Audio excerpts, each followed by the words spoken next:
Inyong mapapakinggan ang programang Know Your Bible. Alamin ang inyong Biblia. Hatid sa inyo ng World Radio International and is supported by Church of Christ. Narito na si Brother Daniel Oliva. Magandang umaga po mga kaibigan at mga kapatid. Ito na naman ang programang Alamin ninyong Biblia, Know Your Bible program. Hatid po sa inyo ng World Radio International through White's, Perry Road, Church of Christ, and West Monroe, Louisiana, USA. Inyo po lingkod na nagbibigay ng mensahe, Brother Dan Oliva. Ito po ay intended sa radio, DWRA Barangay 92.7 FM, dito sa Baguio City every Sunday from 5 to 6 o'clock in the morning. Pero sa YouTube po, ina-advance natin ito usually on Friday. Ang ating pong pinag-uusapan ay pinamagalan kong Mega Churches Growth, Secrets, and Challenges. Ang teksto po natin, Acts chapter 1 verse 8. So, pag sinabi nating mega churches, ito po yung malalaking congregation sa buong mundo. Usually in one place lang, pero napakarami nilang miyembro. Yan po ang ating pag-uusapan sa magang ito. We'll go to greetings after our prayer this morning. At ang ating pong teksto, babasahin na natin sa Book of Acts, chapter 1, verse 8, using the New International Version. Ito sabi ng Panginoong Jesucristo, bago po siya makyat sa langit, "But you will receive power when the Holy Spirit comes on you, and you will be my witnesses in Jerusalem, in all Judea and Samaria, and to the ends of the earth." Acts chapter 1 verse 8. Yun po ang one of the final messages na binigay ng Panginoong Jesucristo bago siya umakyat sa langit, at matatagpuan po yan sa Gawa chapter 1 verse 8. Sa Filipino version, ganitong sabi ng ating Panginoong Jesucristo, "Subalit tatanggap kayo ng kapangyarihan pagbaba sa inyo ng Espiritu Santo, at kayo'y magiging mga saksi ko sa Jerusalem, sa buong Judea, sa buong Samaria, at hanggang sa dulo ng daigdig." Yan po ang ating teksto sa Acts chapter 1 verse 8, mga Gawa 1:8. Now let's go to our introduction on the subject Mega Churches Growth, Secret, and Challenges. Many people are wondering how mega churches are managed to increase their number and finances. So marami ang nagtatanong, paano ba dumarami ang miyembro ng mga tinatawag nating mega churches at pati na rin ang kanilang contribution, ang kanilang pera. So paano nila nagagawa yun? Napaparami nila ang mga tao, pati na rin ang kanilang contribution o pera. Meron kaya silang mga sikreto na hindi natin alam? Ano sa palagay niyo mga kapatid? O kaya naman ang katanungan, has the Lord so blessed and favored them that their number has increased to thousands and their finances to millions? So, malaki bang pabor at biyaya ang binigay ng Panginoong Jesucristo sa kanila upang sa gayon ay dumami ang kanilang bilang, maabot to sa libo. Pati na rin ang kanilang pera ay umabot sa mga tinatawag nating milyon. So, sa pag-aaral po na ito mga kaibigan at mga kapatid, pag-aaralan po natin ang kahulugan ng mega churches. What are mega churches? Their brief history. How are mega churches organized and managed? Number 3, mega churches growth, secret, and strategies. And number 4, question, is God pleased and honored in these mega churches? So ano po yung mga mega churches? Ano ang kasaysayan nila? Paano sila nauorganisa? Paano sila pinamamalaan? Ano po ang mga sikreto at mga strategiya nila?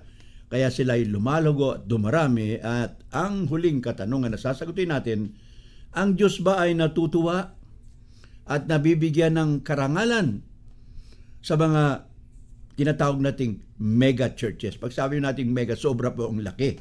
At sabi nga natin dito, libo ang mga miyembro nila. So let's now go to our discussion of the subject, what are mega churches and their brief history. Mga kasaysayan na ang tinatawag nating mega churches. Now, first of all, Mega churches is a church with very large membership that offers varied educational and social activities. So ito po napakalaking iglesia o kongregasyon. At marami po silang ino-offer ng mga aktibidad, educational and social activities. Yun po ang parang karakteristik nila. Most mega churches are Protestant and particularly evangelical. So pag sinabi nating mga mega churches, ito po yung mga Protestant groups, mga evangelical groups and others. A Hartford Institute for Religion Research. Ito galing to sa USA, sabi ang Hartford Institute for Religion Research. A mega church is any Protestant Christian group that draws 2,000 people or more in a weekend. So pag sinabi nating mega church, Christian group daw ito, na ang kanilang membership ay hindi bumababa sa 2,000 sa isang linggo. 2,000 plus, more or less, and a weekend. So halimbawa, nag-meeting sila sa araw ng linggo, Sabado, ang pinakamababa nilang bilang dyan ay 2,000 or 2,000. Well, according to history, the first mega church in the 20th century, ika-20 siglo, ay natayo po sa Inglaterra or England and London in the year 1861, 1861 or 1861. Well, in the USA, more mega churches emerged in the 20th century. Pag sinabi nating 20th century, ito po yung 20 siglo or 2,000 years. In the United States, and then it expanded rapidly in the 1980s and in the 1990s. So, nagsimula po ng 1860s, 1900, and 1990s hanggang sa ngayong kapanahonan, marami parang lumalagong mega churches. Mamaya pag-usapan po natin ang tungkol dyan. Now, in the 21st century, tayo po ay nasa 21st century na po ngayon. Pangalawa, 21, 2,100 years. Mega churches became widespread in the USA, Africa, and Australia. So, dumami po sila sa Amerika, pati na rin sa Africa, at pati na rin sa Australia. And the late 2000, sa itong kapanahon na natin, year 20,000, siguro 2002, 2003, it shifted away from traditional church architecture with newer ones having stadium-type seating. Ano po ang nangyari?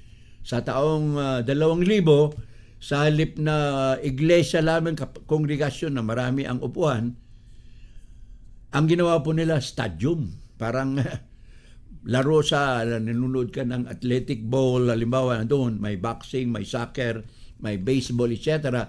Lumaki na po at ang capacity maaring mahigit sa 10,000, more or less. So yun po yung trend nila nang dumating ang taong 2000 or the year 2000. So yan pang brief history ng mega churches. Now let's go to the next subject.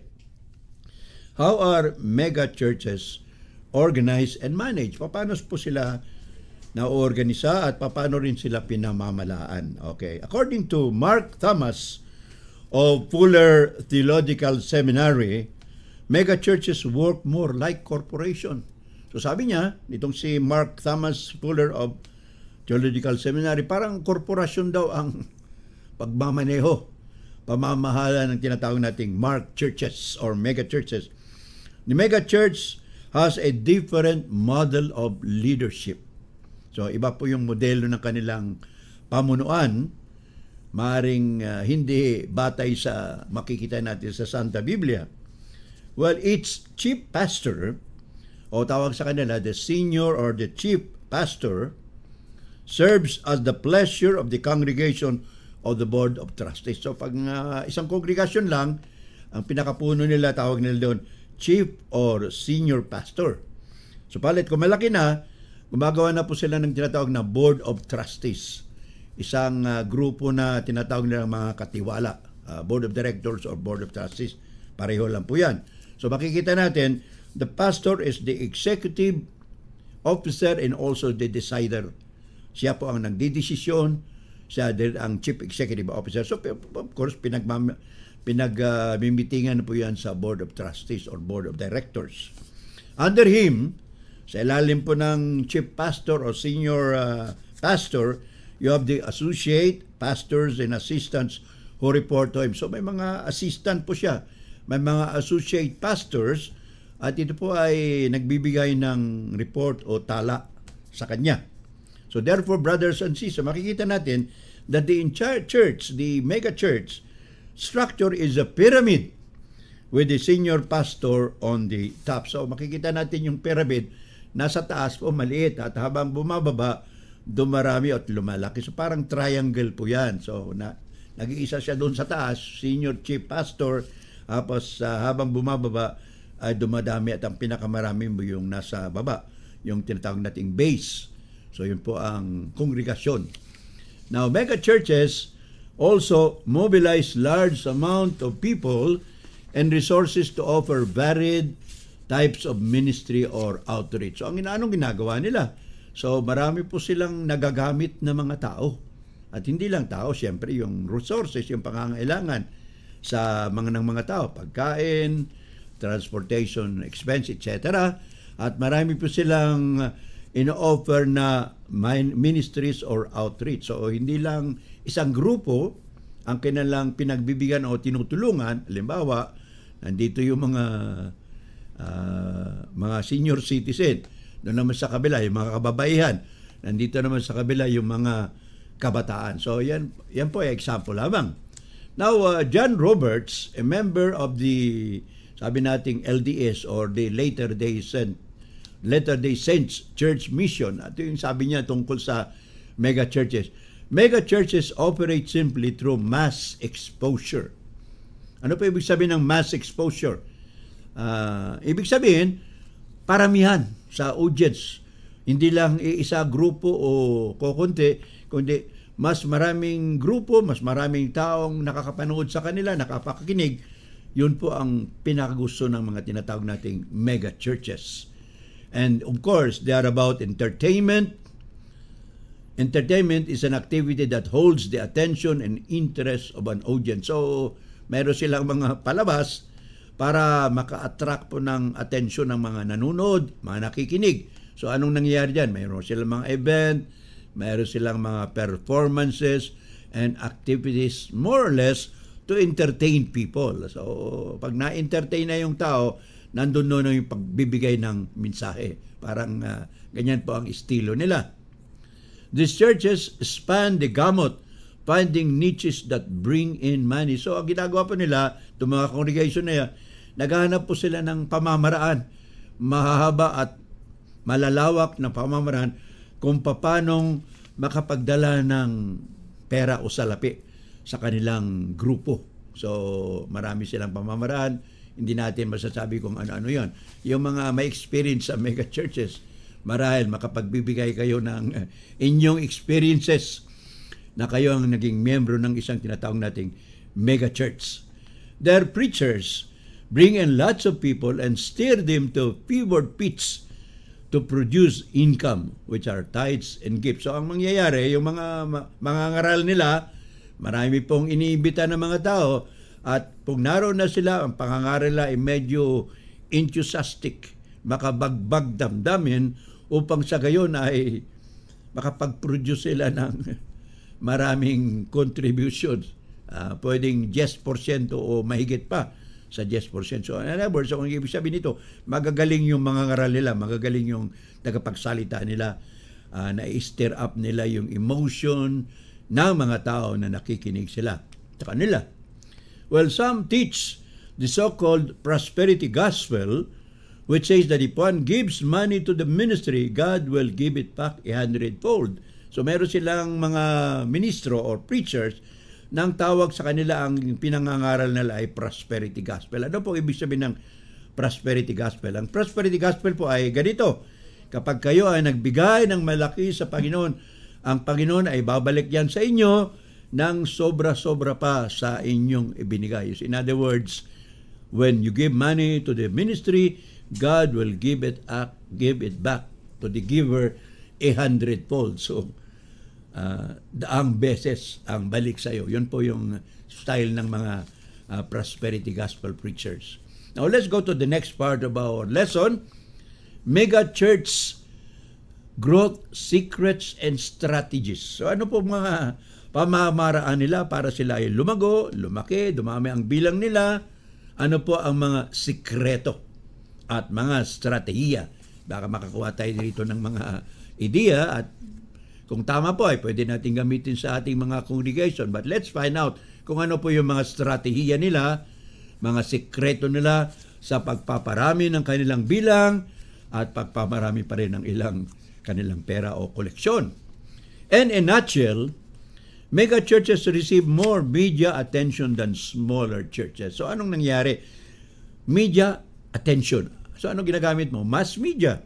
Pwedeng radyo, television, social media, pwede ring rally sa malalaking lugar. Maraming tao nakakapanood sa kanila. So yun ang tinatawag nilang mass exposure. Marami ang nakakakita sa kanila. Marami ang nakapapanood. So more media attention. At of course sa ngayon, meron na tayong mass media, meron tayong Facebook, Messenger, etc. No? Meron tayong YouTube, etc. So napakarami na pong pamamaraan where they could give media exposure at attention. Their physical campuses also dominate their surrounding community. So yung kanilang meeting places, hindi lang po maliliit na lugar. Malaki, kung minsan gumagamit sila ng eskwelahan, kung minsan gumagamit sila ng, dito sa Baguio, gumagamit sila ng mga sinihan. Sompro, mas sinihan, maraming upuan doon, maraming tao. Mayroon pang isang grupo, ang ginagamit po nila yung athletic bowl, especially pag mga special occasion, nandun sila. So, libo ang tao na nakapupunta at nakadadalo. Their pastors also tend to be charismatic and their churches offer a variety of programs appealing to a broad base of people. Ano pong ibig sabihin nila? Ang kanilang pastor po magagaling magsalita, maaaring magagandang lalaki, magagandang babae, kasi may mga babae rin silang mga speakers, at ang kanilang mga iglesia or churches, marami pong tinatawag na programs appealing to a broad base of people. So ang target po nila yung media, yung masa. Maraming tao, mas maraming tao na nararating, mas maganda. So yun po ang style ng mga mega churches. Well, there are at least 2 examples that I will give you, brothers and sisters, with growth secrets and strategies. Ito sa USA, ang statistic natin. Well, one of them is the Craig Gruichel Life Church in Edmonds, at ang lugar po ay sa Oklahoma. Alright? Largest church in the USA with over 70,000 people. Akalain nyo, 70,000 yung miyembro nila. Sa isang lugar lang po yan, ano?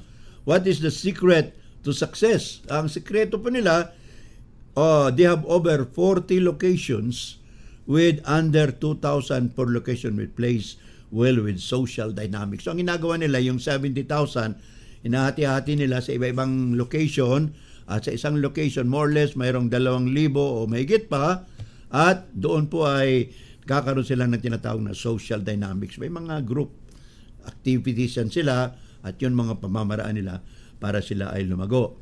And according to Craig Gruichel, he invests heavily in leadership development with campus pastors and digital outreach strategies. Ano pong ibig sabihin yan?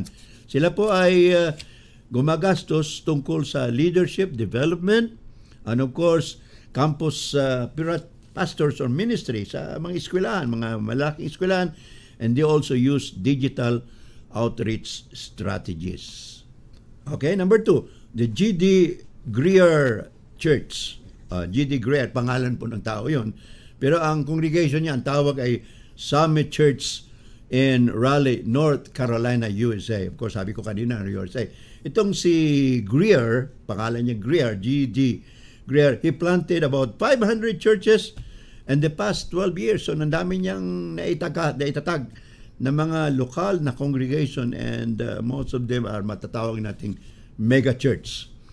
He discusses the importance of giving away your best. So, bigay nyo yung pinaka-best nyo sa Panginoon. Keep the mission of God alive.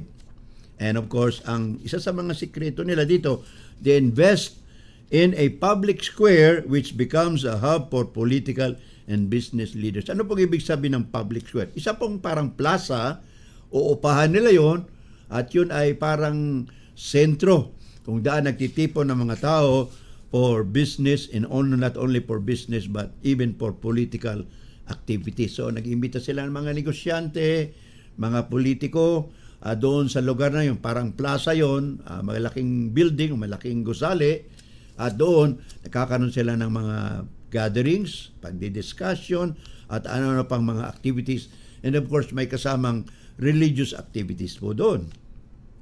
Having relationship with people of influence will open doors for the ministry and generosity in the future. So naniniwala sila na kapag sila ay nakakasilimuha sa mga taong may mga impluensya sa lipunan, sabi nila ito ay pamamaraan na mabubuksan ang marami pong uri ng ministries o outreach sa darating na mga araw. In other words, parang nag-invest sila sa mga tao para magagamit nila, makukuha nila ang suporta pagdating ng panahon. Yon po ang ibig sabihin nun.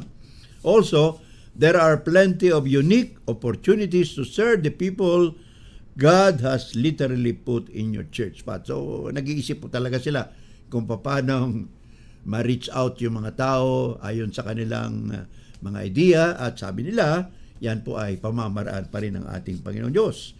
Number 4, another secret. They invest in digital public forum or platform. Ano ibig sabihin ng digital public forum and platform? Ito na po yung social media. Gumagamit sila ng mga tao na magaling sa social media, mga IT technologies. People tend to consume 30-second segment on social media. Makikita niyo siguro yung mga TikTok, mga short video. Doon po ay ginagamit nila yon, mga 30 seconds lang, maiksi lang, and people will get to see that, and of course, doon makukontak yung mga ideas nila. So they make use of more or less 30-second segment of social media. Pwedeng sa TikTok or pwedeng mga short videos lang. So they make also clips that create interest and entice people into digging deeper into God's Word. So may mga ganun silang pamamaraan through social media, TikTok, short videos, para ma-encourage ang mga tao na mag-aral pa ng salita ng ating Panginoon Diyos. So yun po yung approach na ginagamit nila. Number 5, create relationship building opportunities for people. So yung mga leaders nila, yung mga natitrain nila, ang purpose po nun ay magkaroon ng tinatawag na good relationship with different kinds of people. So nakakaroon sila ng training, leadership, at pamamaraan kung paano magkaroon ng maraming kaibigan at ma-impluwensya mo sila para sa Panginoon. So yun ang isang mga technique na ginagamit nila. Create relationship, building opportunities for people. Anong ibig sabihin nito? They reach out using creative methods to develop relationships around shared interest. So halimbawa, ang karamihan ay interesado sa basketball. Gagamitin nila yung game na yun, basketball, chess, ping-pong, at iba pang mga pamamaraan, mga social and physical activities just to generate attention para ma-impluwensya nila na maging miyembro ng kanilang mega church. So yun po mga pamamaraan. So I mentioned more or less 5 strategies or secrets, more or less. So sabi dito, media attention, number 1. They also use different kinds of strategies. Number 2, dalawang example na binigay ko. They also invest in a public square. Public square, parang public plaza yan. They also invest in digital forum or platform. And number 5, they create relationship building opportunities for people. So yun po yung mga strategy nila. Last part of our lesson. They start discipling them before getting them to commit to regular programming. So bago nila isabak sa kanilang maraming gawain sa mega church, talagang tinuturuan po nila, yung tinatawag natin discipling. Discipling means rigid teaching. Maraming pagtuturo, hindi lang 1 hour or 2 hours sa isang araw, maybe the whole day, the whole week, and even the whole month. So yun ang tinatawag nilang discipling method before committing these people to regular programming, yung mga gawain nila, kung ano man ang pamamagitan nila ng pag-invite ng tao, pagkakaroon ng maraming contribution. Under this, they create discipleship and ministry opportunities around the people near their church location. So anong ginagawa nila? Pagtuturo ng maraming tao, maraming pamamaraan ng pagtuturo sa lugar na marapit sa kanilang location. Halimbawa, ang location nila ay dito sa Malcolm Square ng Baguio. So yung lahat ng mga taong nariyan, pupuntahan nila at kakausapin, tuturuan para magkaroon ng interes sa kanilang mga gawain, programa ng tinatawag nilang mega church. So yun po yung mga pamamaraan nila on discipleship building and creating relationship building opportunities. So isang pamamaraan po yung discipling method. Rigid teaching, yung ibig po sabihin ng discipling. Now, question, before we end our discussion on mega church, their secrets and of course, their strategies. Ano po yung mga sikreto nila? Kung bakit sila lumalago at dumarami? What are their growth, secrets, and challenges? Now, ang question, mga kaibigan at mga kapatid, is God pleased and honored in these mega churches? Natutuwa ba ang Panginoon? O nabibigyan ba ng karangalan ang Panginoon sa mga tinatawag nating mega churches? So ito po ay question na sasagutin nila o pwedeng sagutin nyo rin. Pero ito yung mga questions na ibibigay natin upang sa gayon ay pag-aralan natin kung talagang tama ba ang ginagawa nila, anong sinasabi ng Biblia. Number 1, well, of course, Jesus Christ, our Lord Jesus Christ said in the book of Matthew, chapter 15, verse 8 to 9. Babasahin ko muna sa wikang Ingles. Sabi ng Panginoong Kristo, "These people draw it nigh unto me with their mouth, and honoreth me with their lips, but in vain do they worship me, teaching for doctrines the commandments of men." So sabi ni Kristo, ito mga tao lumalapit sa akin sa pamamagitan ng kanilang mga bibig. Binibigyan nila ko ng karangalan sa pamamagitan ng kanilang mga salita. So, walang kabuluhan ang kanilang pagsamba sa akin, sabi ng Panginoon sa Kristo, sapagkat ang itinuturo nila ay mga doktrina ng tao. Yun po sabi ng ating Panginoon sa Matthew Kapitulo 15, talatang 8 at 9. Now, do these mega churches have erroneous teachings and practices? Meron ba silang mga gawaing hindi angkop sa Santa Biblia, lalo na sa Bagong Testamento? May mga gawain ba sila, may mga doktrina ba sila na hindi po angkop at inaaprobahan ng tinatawag nating New Testament o Bagong Tipan? Alright, number 1, ang concert-like worship services nila promote the use of instruments, drums, and other musical instruments. So makikita nyo yung kanilang gatherings, mga worship na tinatawag nila, ano po ang ginagawa nila dito? It's like a concert. Like worship services, may konsyerto, may speaker, may singer, gumagamit po sila ng iba't ibang instrumento, piano, gitara, may drums, and other kinds of musical instruments. So kung napanood kayo ng mga konsyerto ng mga magagaling na rock stars, singers, parang ganun po. Hindi naman exactly ganun, pero parang ganun.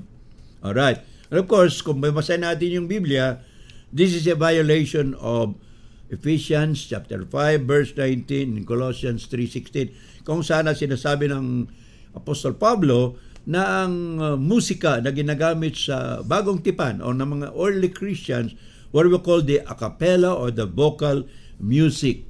Dalawang uri lang po ang musika. It's either the instrumental or the vocal, paggamit ng instrumento at paggabig sa ating mga bibig. So sa mega churches po, mapapasin natin na hindi lang a cappella o vocal music ang ginagamit nila, kundi ang tinatawag lang instrumental music, may piano, may gitara, may drums, at iba-iba pang tinatawag na instrumento sa musika. And of course, as I said a while ago, this is a violation of Ephesians 5:19 and Colossians 3:16 na ginamit ni Apostol Pablo, emphasizing the idea of vocal or a cappella music and church services. Ano pa? They also focus on prosperity gospel preaching. Ano po yung prosperity gospel?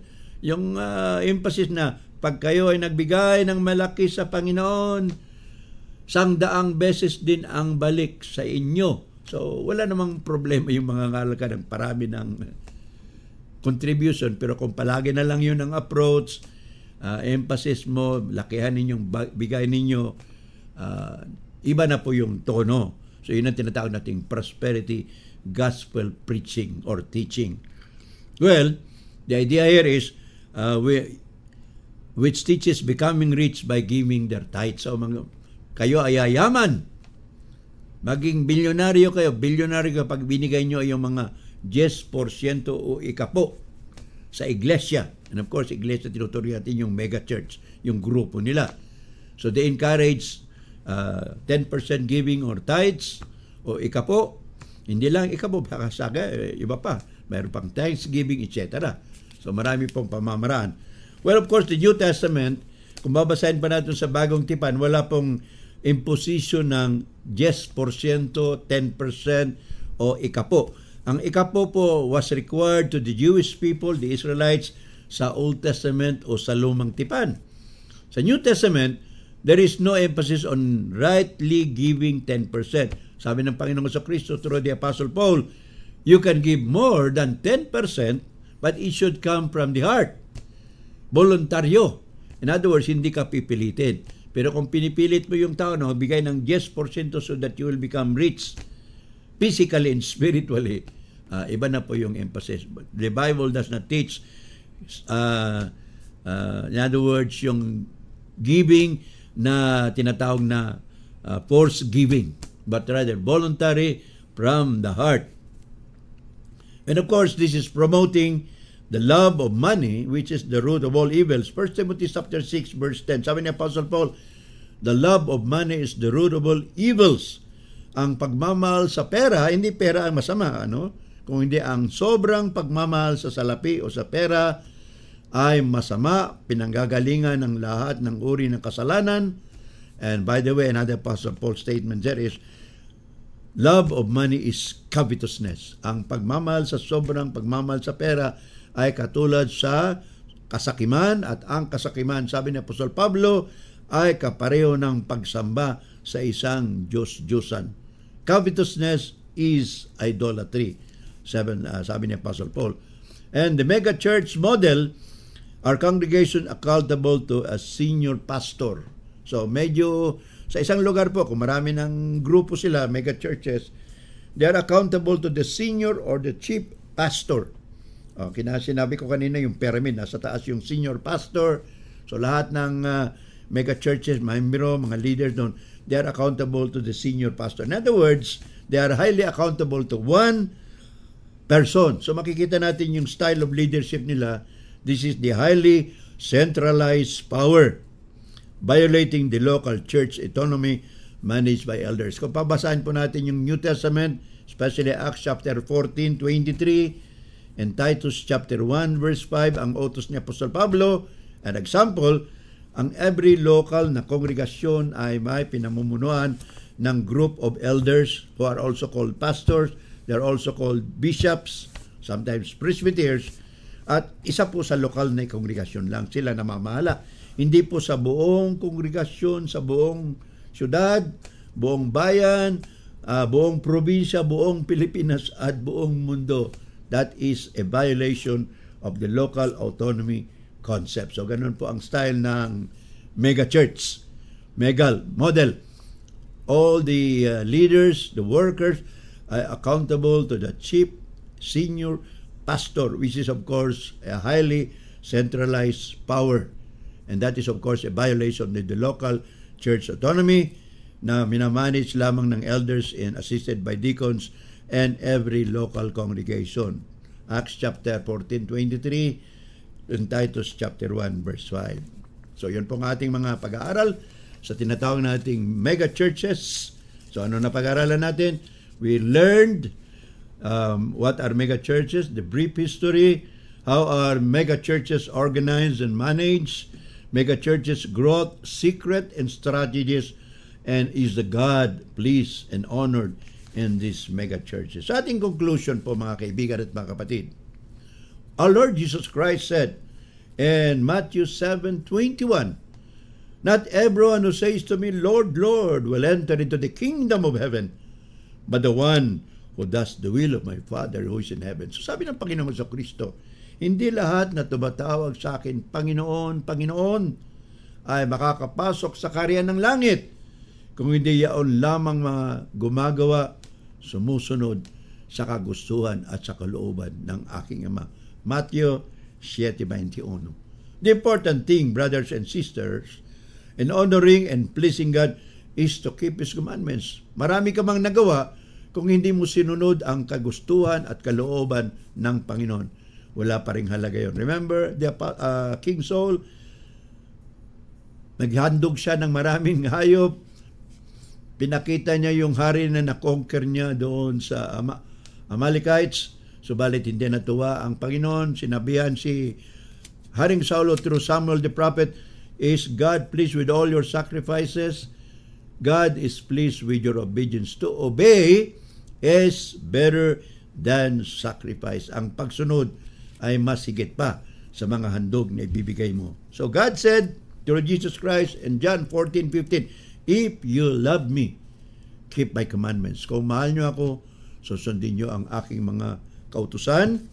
And God also told the Israelites through Moses, Deuteronomy chapter 4 verse 2, you shall not add to the word that I am commanding you, nor take away from it. So gusto ng Diyos, walang dagdag, walang bawas sa kanyang salita. So yun pong ating pinag-aralan, mga kaibigan at mga kapatid. I would like to extend invitation to people who are not yet in the Lord Jesus Christ. Pag sinabi natin not yet in the Lord, hindi pa kayo nababautismohan sa pangalan ng Ama, Anak, na Espiritu, yung nilulubog kayo sa tubig. So what did Christ say? To be saved, believe and be baptized. To be saved, sumampalataya at magpabautismo para kaligtasan ninyo. Marcos 16:16. Sabi ni Apostol Pedro, magsisi kayo at magpabautismo sa kapatawaran ng inyong mga kasalanan at sa pagtanggap ng kaloob ng Espiritu Santo. Gawa 2:38, Acts 2:38. And if you are decided, we'd like to invite you, do it now. Today is the acceptable time. Today is the day of salvation. Ayon kay Apostol Pablo, 2 Corinto chapter 6 verse 2. And finally, Jesus Christ is intending His invitation even today, every time, sa mga taong hindi pa nagiging Kristiyano. Sabi ng Panginoon, Matthew 11:28-30, come unto me all ye that labor and are heavy laden, and I will give you rest. Take my yoke upon you and learn of me, for I am meek and lowly in heart, and ye shall find rest unto your souls. For my yoke is easy and my burden is light. Manalangin tayo mga kaibigan at mga kapatid bago tayo magtapos sa ating pag-aaral. Mahal namin Panginoon sa langit, maraming pong salamat sa mensahe. Maraming salamat sa iyong salita, maraming salamat sa iyong anak na si Kristo na mababa sa kalangitan, naging tao upang kami iligtas sa aming mga kasalanan. Marami po, pinupuri namin kayo, Panginoon, at salamat sa pagkakataon na ipangaral namin ng Ebanghelyo sa radyong ito, DWRA, Barangay 92.7, dito po sa Baguio, every Sunday, 5 to 6 o'clock in the morning. Marami pong salamat sa aming sponsor, World Radio International, White Sparrow Road Church of Christ in West Monroe, Louisiana, USA, ang aming mga kapartners sa USA, Christian World Ministry, headed by Brother Art Madlayang, Terry Dennis, James Kitoriano, John Jeffrey, and Deborah Quinones Marcos. Salamat din po sa aming mga partners, kapatid na Rico G. Canlas of San Fernando City, Pampanga, Sister Dina Kaugiran of Metro Manila, and husband Brother June Kaugiran sa Metro Manila, and dyan sila. And of course, California, USA, ang Lauder family, si Brother Ed, Sister Viola. Sa Canada, Sister Rose of Dalasco and Brother June. Mga kapatiran sa Lingayen, Pangasinan, Brother Greg, Sister Luz, Jonathan, and Annalyn. Sa Dumalandan, Sister Hilda, Jenny, Sister Juanita Manuel. At ang aking kapatid sa Cebu, Evelyn, ang aking mga kaibigan at mga kasama pa rin sa church, Brother Nard Stuanyo sa Dao Capiz, sa Milan, Italy, Ana Daniel, sa Jeddah, kapatid na Jonathan Sareno and Henry Katig, and of course, other places in Pangasinan, La Union, Nueva Ecija, Metro Manila, Pampanga, and many other places in the whole Philippines and in the whole world. Magandang umaga po sa inyo lahat, and God bless us all. We pray, O Lord, that you will cleanse us from our sins, as we also forgive those who trespass against us. All of this we ask in the name of thy Son, Jesus Christ, our Lord and Savior. Amen. Amen, amen. Praise the Lord, for he is glorious. Never shall his promise fail. God has made us victorious. Sin and death shall not prevail. Hallelujah, amen, hallelujah, amen.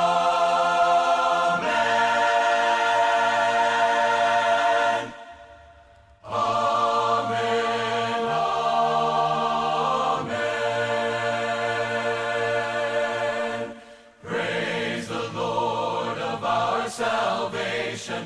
Host on high, his power proclaim.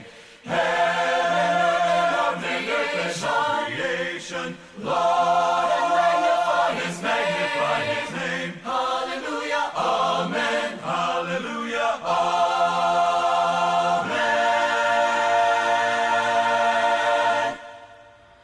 Amen, amen.